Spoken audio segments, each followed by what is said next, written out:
Tokyo debuted two of several brand new Olympic sports over the weekend. The first ever surfing competition got underway at a beach about 25 miles outside the city. And the very first Olympic medals were handed out for skateboarding. Jamie Yuccas is in Tokyo and spoke with one Olympian from Team USA about how these sports are changing the games. Hello again, Jamie. Hey, Anthony, hasn't it been fun to watch? You know, it wasn't that long ago that skateboarders were stereotyped as troublemakers and surfers as slackers. Now, for the first time in history, they're both being called Olympians. Along with other new events like climbing and karate, it's all part of a shift in the games toward youth culture. And that could mean a whole new generation of fans for future Olympic competitions. This must feel like Nirvana. You can do anything that you wanna do. So hard it's like a sunlight. In Southern California, skate parks are as common as Starbucks, seemingly one on every block. But this one is different because now it's training ground for an Olympian. You're going to the Olympics? Yes. As a skateboarder? Yeah. How does that feel? It's crazy. Skateboarding, once a counterculture pastime born out of rebellion, is now taking center stage at the world's biggest sporting event, with competitors like Jordan Barrett joining the Olympic legacy.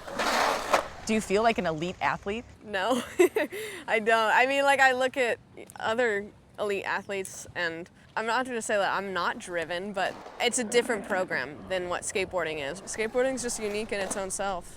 Like, a lot of people wouldn't call it a sport. I don't even know what people call it. Like, it's a lifestyle. It's a way to express yourself. So to showcase that to the world is super exciting.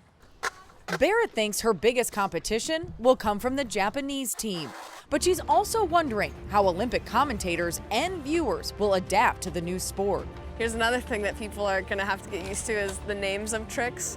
It's like saying them, it just like sounds ridiculous. An eggplant is a variation of a hand plant. A stale fish is a type of grab. Lip slides, disaster. So we're gonna hear judges go, she just did the stale fish. Yeah. I think there'll be a lot of people Googling. Yeah, I know. I hope there's like some sort of skate dictionary or something. To bring in new fans and to appeal to the younger generation is very, very important to the Olympics. These are X Games gold medals. Ron Semio created the X Games back in 1995. 3 years later, the International Olympic Committee added snowboarding, but it took 20 more years to bring X Games style sports to the Summer Games. Why did it take 2 decades to get some of these sports in the Summer Games? You know, skateboarders are very, very protective of their culture and of their sport. And they wanted the presentation of it to be right. I think it took a while for there to be that comfort level with the skateboarding community. Front 10 double, yes. The rewards could be huge. Just this past January, the Winter X Games were syndicated to 500 million homes in 192 countries. They attracted 105 million video views across social and digital media platforms. You're appealing to youth, and these are your fans that you're going to want to stay with you for a long time. Does it come down to money? I guess, yeah, everything comes down to money. But the IOC isn't just betting on skateboarding. This year in Tokyo, it's also adding climbing, karate, and surfing. Kalohe Andino is representing the United States in the inaugural Olympic surf competition. I've always been a big kind of Olympic nerd. I always watch it, record it. Once I heard that surfing was going to be in the Olympics, I was just excited. But unlike most Olympic sports, this one depends on Mother Nature. If the big waves don't roll in, it's harder to compete and to win. I always say it's like Tom Brady going out and he can't find the ball. It's like, that's how it is for sure. No matter what happens in Tokyo, fans of extreme sports see the Olympics as yet another example of once obscure hobbies becoming professional sports. Add in sponsorships and TV viewers, and that means more young people can become professional athletes in the future. We all want to do what we love for a living, and that's what the Olympics are allowing skateboarders and surfers and rock climbers to continue to do. Make me feel so good.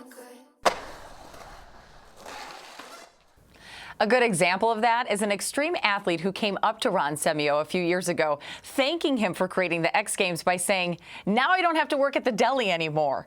As for Jordan Barrett, her big moment on the Olympic stage comes next Wednesday, August 4th, when she rides in the women's skateboarding park competition. We wish her luck. Yeah. Jerika? Yes, we do. Jamie Sure Yuccas do. for us in Tokyo. Thank you. And, you know, it's cool because it did open it up to so many more people and their interests. Yeah. Well, they clearly have athletic skills to do Oh, what they're sure. doing. Yeah. Sure. I would think it would be hard to judge surfing, particularly when everybody gets a different wave.